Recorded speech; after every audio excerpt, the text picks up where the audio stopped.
Вітаю, дорогий слухаче, на каналі Шепіт Віків. Сьогодні ми зануримося в найтемніші, найвеличніші глибини слов'янської міфології, щоб розгадати таємницю найграндіознішого протистояння нашої давнини – одвічної битви між небесним громовержцем Перуном і володарем підземного світу Велесом.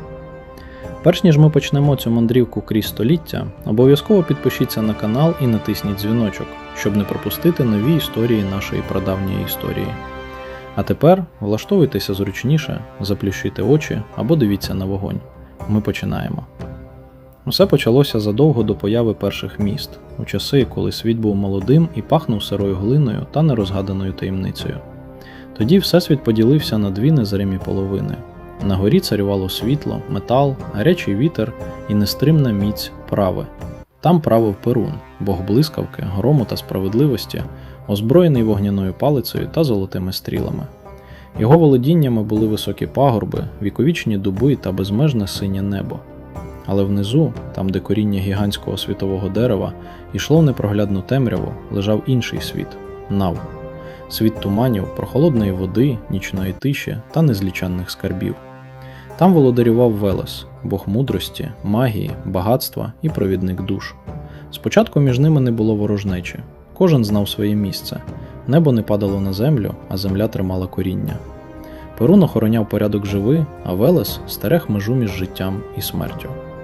Проте космічна рівновага тендітна, і достатньо було однієї іскри, щоб спалахнув конфлікт, який змінив усе. Що стало причиною війни, я й пращури згадували щоразу, коли над полями гуркотів перший весняний грім.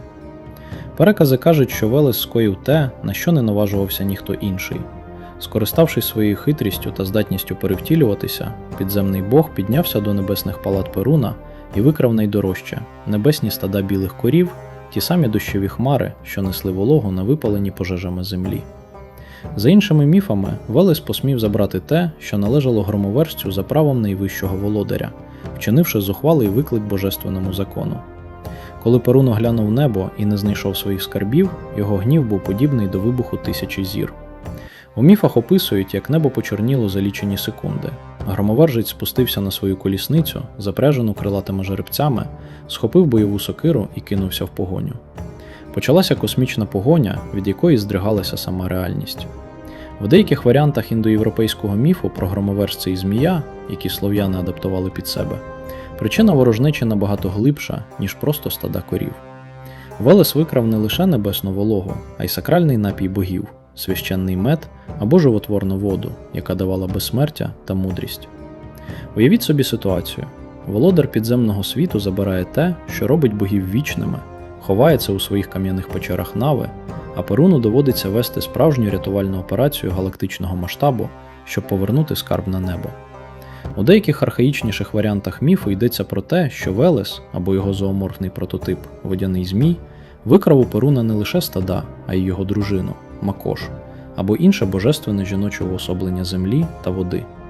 Це перетворює їхній конфлікт на класичний епічний сюжет про викрадення нареченої, який нагадує міфи про Одіссея чи грецькі легенди, де через викрадення починаються війни космічного масштабу.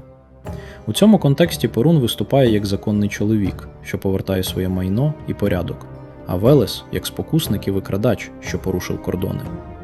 Велес, розуміючи, що в чесному бою з небесним воїном йому не вистояти, вдався до свого головного дару – магії та зміни облич.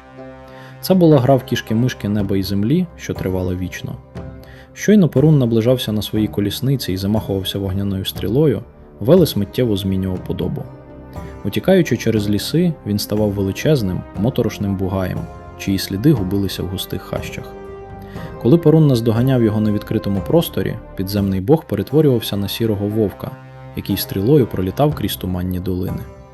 Коли ж здавалося, що порятунку немає, Велес кидався у воду і ставав велетенським багатоголовим змієм, який обвивав коріння світового дерева, намагаючись сховати дощові води у підземних печерах. Але Перун не відступав. Його блискавки розколювали скелі, пропалювали землю і випалювали ліси, де ховався хитрий супротивник. Кожен удар грому в давніх міфах – це був новий випад Перуна проти підземного змія.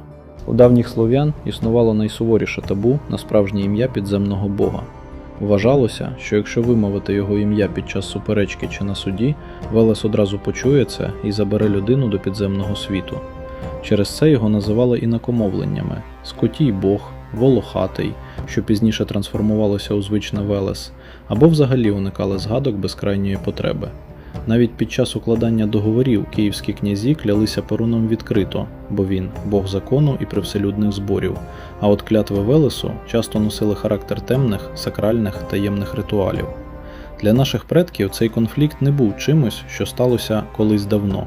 Це був циклічний процес, який вони спостерігали на власні очі щороку. Взимку світом фактично володів Велес. Земля холодна, мертва, скована кригою, вода схована глибоко під землею. Але приходить весна, Перун збирає свої небесні сили, сідає в колісницю і йде в атаку на зимовий замок Велеса. Перший весняний грім – це удар бойової палиці Перуна по щиту або камінню, за яким сховався змій. Блискавка – це вогняна стріла, яка розбиває крижані панцири. Тобто кожен гуркіт грому навесні означав лише одне – війна почалася знову, небо б'ється із землею за те, щоб розбудити природу і дати людям новий врожай. Археологи та міфологи звертають увагу на цікаву просторову геометрію їхнього міфу. Перун завжди вгорі. Його святилища ставили на найвищих пагорбах, як у Києві біля княжого двору. Його мета – небо, вершини дерев, каміння і стріли. Велес завжди внизу. Його капища ховали під горою, в низинах, біля річок, боліт чи печер. Коли Перун запускає блискавку, він цілить у ворога, який сховався десь глибоко під землею або за водою. Звідси народне повір'я, яке жило ще століттями. Під час грози не можна ховатися під високими одинокими дубами – це дерева Перуна, куди б'є блискавка. Але не можна ховатися і біля самої води чи в корінні повалених деріватівс, бо там шукає прихистку переслідуваний Велес. Кульмінація цього протистояння розгорталася на межі світів. За одними переказами, Перун таки наздогнав супротивника і завдав нищівного удару, скинувши Велеса назад у темні води Нави. За іншими, сама природа зупинила їх, бо знищення однієї зі стихій означало б загибель усього живого. Якщо б Перун повністю знищив Велеса, земля б висохла від вічної посухи, бо вода і коріння зникли б. Якщо б переміг Велес, світ потонув би у вічному холоді, хаосі та темряві беззаконів і сонця. Тоді боги уклали великий космічний договір. Перун залишився володарем неба, закону, військової сили та світла. Велес зберіг за собою підземний світ, багатство, таємні знання і потаємні води землі. З того часу їхня війна стала циклічною. Щовесни, коли земля промерзала і потребувала оновлення, Велес забирав вологу під землю. А коли приходив час сіяти і жити, Перун своєю першою весняною грозою розбивав зимові кайдани, пробивав шлях дощу і змушував землю знову родити. Перший весняний грім – це не просто стихія, це відлунок давньої битви, яка тримає наш світ у рівновазі. Багато українських казок – це прямий відгомін міфу про війну Перуна та Велеса. Згадайте сюжет, де Змій викрадає царівну або сестер головного героя і ховає їх у підземному царстві, а герой із могутньою булавою, типовий атрибут громовержця, спускається під землю, перемагає змія і звільняє полонянок. Котигорошко зі своєю булавою – це по суті міфологічний нащадок Перуна, який раз по раз долає підземне зло, відновлюючи справедливість на землі. Коли київські купці чи дружинники укладали міжнародні договори, наприклад з греками у X столітті, вони підтверджували їх клятвами. І тут працював чіткий юридичний розподіл між двома богами. Воїни складали присягу на зброю, клали на землю свої мечі і щити та клялися Перуном, бо він покровитель меча і військового закону. Якщо воїн зраджував клятву, вірили, що його власний меч пролє його кров, або він загине від зброї у бою. А от купці, які торгували золотом, хутром та товарами, клялися Велесом і складали клятву на своєму золоті й хутрі. А найстрашнішою карою за порушення цієї клятви вважалося бути жовтими, як золото, і померти від власної зброї або захворіти. Тобто підземний бог контролював чесність у матеріальному світі, грошах і договорах, і обдурити його боялися смертельно. Чому християнство зробило з Велеса чорта, а Перуна просто забуло? Цей факт найбільше дивує істориків. Після прийняття християнства князь Володимир наказав скинути ідола Перуна в Дніпро, Тобто головного язичницького бога публічно принижили і знищили як державний символ, а от культ Велеса викорінити виявилося набагато складніше. Церква не змогла просто так стерти страх і повагу перед господарем підземного світу та тварин, тому його призначили святим Власієм, а в народній свідомості його риси частково перейшли на образ лісовика або навіть чорта, бо роги, копита й шерсть Велеса ідеально лягли на християнський образ нечистої сили. Виходить парадокс – офіційного бога князів знищили швидко, а підземний бог просто змінив маску і залишився жити в українських селах ще на сотні років. Сьогодні ми часто шукаємо в міфах простих відповідей – хто тут добрий, а хто злий, хто герой, а хто лиходій. Але міфологія наших предків набагато глибша і мудріша за чорно-білі казки. Конфлікт Перуна і Велеса – це не історія про перемогу добра над зла, це метафора самого життя. Життя неможливе без світла, закону і порядку, які символізує Перун. Але воно таке ж неможливе без темряви, глибини, пам'яті предків, родючості та таємниць, які охороняє Велес.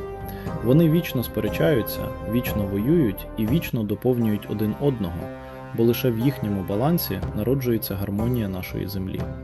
У найдавніших пластах міфології образ Велеса зовсім не виглядає однозначно злим. У багатьох архаїчних культурах підземний бог або змій виступає своєрідним аналогом Прометея. Він той, хто спускається в темряву або навпаки забирає небесні блага – тепло, воду, знання і віддає їх людям, щоб ті вижили на землі. Виходить, що з точки зору неба, Перуна – це зухвалий злочин і крадіжка, а з точки зору людей на землі – це акт порятунку і дарування життя. Вони ворогують тому, що кожен захищає свою правду.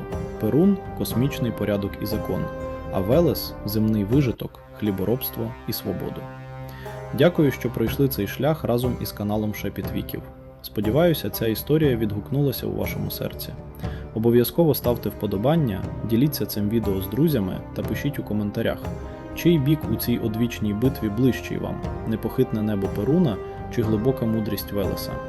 Бережіть себе, вивчайте своє минуле і пам'ятайте, історія говорить до нас крізь століття. До нових зустрічей у наступних історіях.